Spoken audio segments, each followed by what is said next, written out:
조갑제TV 시청자 여러분 안녕하십니까. 2024년 1월 29일 오후 1시입니다.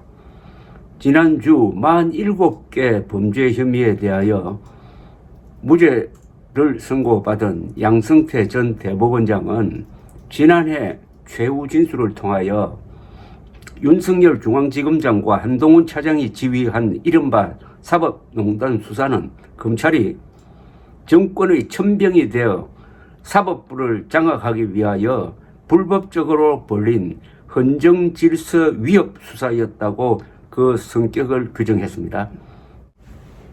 줄이면은 정권이 군대 대신에 검찰을 동원, 헌정질서의 핵심인 사법부 독립을 파괴하기 위한 쿠데타를 했다는 이야기가 됩니다. 이 최후 진술은 전직 대법원장이 문재인 정권과 정치검찰, 윤석열 한동훈이 지휘하는 정치검찰을 국헌문란 행위자로 고발한 문서로 보이깁니다. 물론 고발장을 제출한 게 아니라 그 내용이 고발입니다. 엄청난 고발입니다. 1심 법원은 양승태 피고인이 소설이라고 규정한 300장이 넘는 공소장에 대하여 4시간이 넘는 선고를 통하여 무죄를 선고, 전 대법원장의 주장을 전폭적으로 받아들였습니다. 양승태 전 대법원장이 문재인 정권의 천병 역할을 했다고 직격한, 당시 중앙지검장은 지금 대한민국 대통령이고 수사 책임자 한동훈 제3차장은 집권당 대표입니다. 불법적 수사로 헌정질서를 위협했다고 지목받는 두 사람이 국가 지도부에 앉아 있고 총선을 앞두고 있습니다.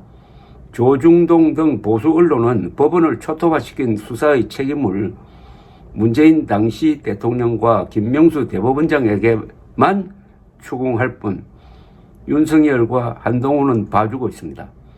양승태 무죄 판결에 가장 분노하고 나서서 민주당을 공격해야 할 국민의힘은 사법부의 판단을 존중한다면서 문제의 핵심인 수사의 불법성은 지적하지 않습니다.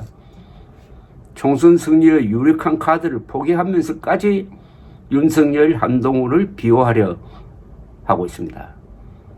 오늘 한동훈 국민의힘 비상대책위원장은 자신이 수사팀장을 맡았던 양승태 전 대법원장 사건 1심 무죄 판결과 관련하여 공직자로서 참으로 싸가지 없는 발언을 했습니다.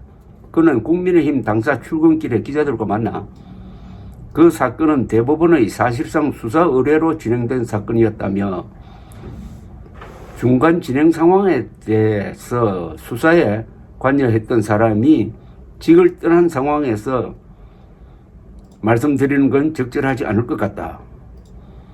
여러 가지 생각할 점이 있었던 사안이고 나중에 여러 가지 평가가 있을 거라고 생각한다고 했습니다. 대법원의 수사 의뢰대로, 즉 김명수 대법원장이 원하는 대로 수사했으므로 자신에게는 책임이 없다는 뉘앙스로 들립니다. 수사기록 20만 장, 300페이지가 넘는 공소장, 소환조사 판사 100여 명, 전 대법원장에게 47개 범죄 혐의를 걸어놓고 결과가 47대 0 참패로 나왔는데도 남탓을 하고 있습니다.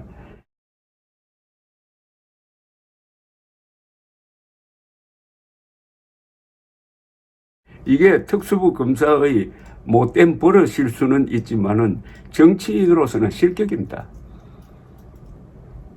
그가 아무리 빠져나가려고 해도 이 무지막지한 수사의 그림자는 그를 영원히 따라다니며 정치인으로서 파멸의 길로 인도할지 모릅니다.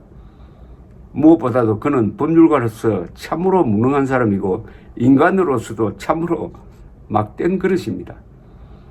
국민의힘 정광재 대변인은 판결 직후 사법부의 판단을 존중한다며 문재인 정부의 무리한 사법부 장악에 대한 사법부의 정당한 판결이었다고 밝혔습니다. 윤석열 당시 중앙지검장과 한동훈 차장의 책임에 대해서는 언급하지 않았지만은 무리한 장악이라는 말에는 무리한 수사가 포함될 수밖에 없으니까 결국은 윤석열, 한동훈이 책임이 있다는 이야기를 하긴 한 겁니다. 수사를 맡았던 실무 책임자가 한동훈 당시 서울중앙지검 검사였다는 지적에는 검찰의 역할을 충실히 진행했던 것이라며 사법부가 판결한 것에 대해 존중한다는 게 당의 공식 입장이라고 했습니다. 검찰의 역할에 충실했다면 무죄가 나오지 않아야 되는 것 아닙니까? 말이 꼬여버린 겁니다. 양승태 전 대법원장은 당시 검찰이 권력의 천병이 되어 불법적 수사로 헌정질서를 위협했다고까지 말하고 있습니다. 더불어민주당 권칠성 수석대변인은 세계적 재판에 국민들 관심이 크고 정치적 해석과 억측이 많을 것이라고 생각한다며 당시 윤석열 서울중앙지검장과 한동훈 3차장께서 명확하게 입장을 밝히는 게 순서이고 국민에 대한 의무라고 말했습니다.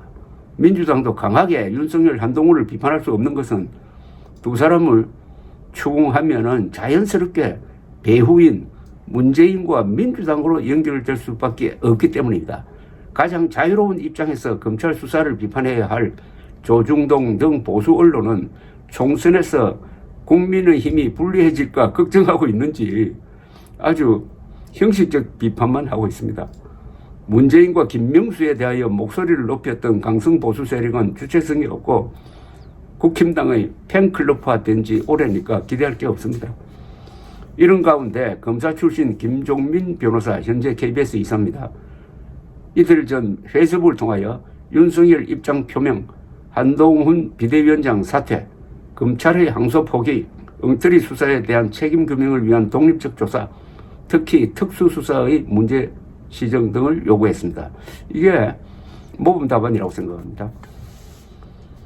문재인, 김명수, 윤석열, 한동훈이 사법부 독립을 무력화시키려고 검찰을 천병으로 동원하여 한 일을 1980년 5월 전두환 장군 주도의 권력 장악 과정과 비교하면 다른 점도 많지만 비슷한 점도 적지 않을 겁니다.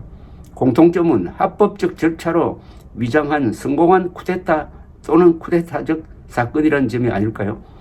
전두환 그룹은 정권 장악에 성공했고 문재인 정권은 사법부 장악에 성공했습니다.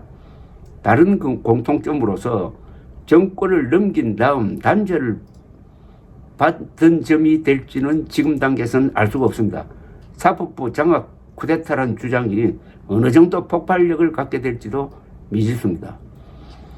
1995년 노태우 비자금 폭로로 코로나에 몰렸던 김영삼 대통령이 소급 입법으로 특별법을 제정, 전두환 그룹을 처벌하였듯이 하려면은 여야의 이해타산을 침묵시키기 위한 국민적 분노가 폭발하고 총선 쟁점이 되어야 하는데 국민의힘과 민주당은 일단 소방수 역할을 하는데 뜻이 통하는 것 같습니다.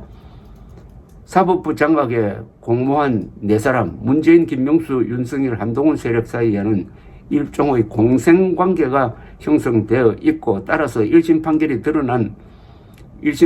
드러낸 사안의 중대성에도 불구하고 여야의 묵시적 합의로 축소 또는 은폐될 가능성도 배제할 수 없습니다. 이번 판결은 윤석열 대통령이 문재인, 김명수 단죄를 하기 힘든 구조적 원죄의 존재도 보여주고 있습니다. 최고 법률가인 전 대법원장이 보는 한동훈식 수사의 문제점은 양승태 전 대법원장의 최후 진술에서 이렇게 요약되어 있습니다.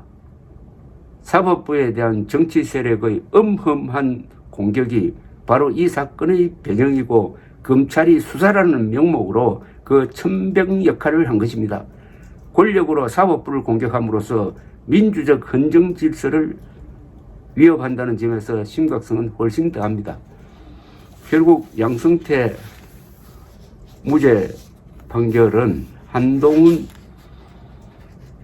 국민의힘 비상대책위원장에게 영원히 따라다닐 어떤 불명예를 안겨주었습니다. 여기서 그가 벗어날 수 있을지 저는 의문입니다.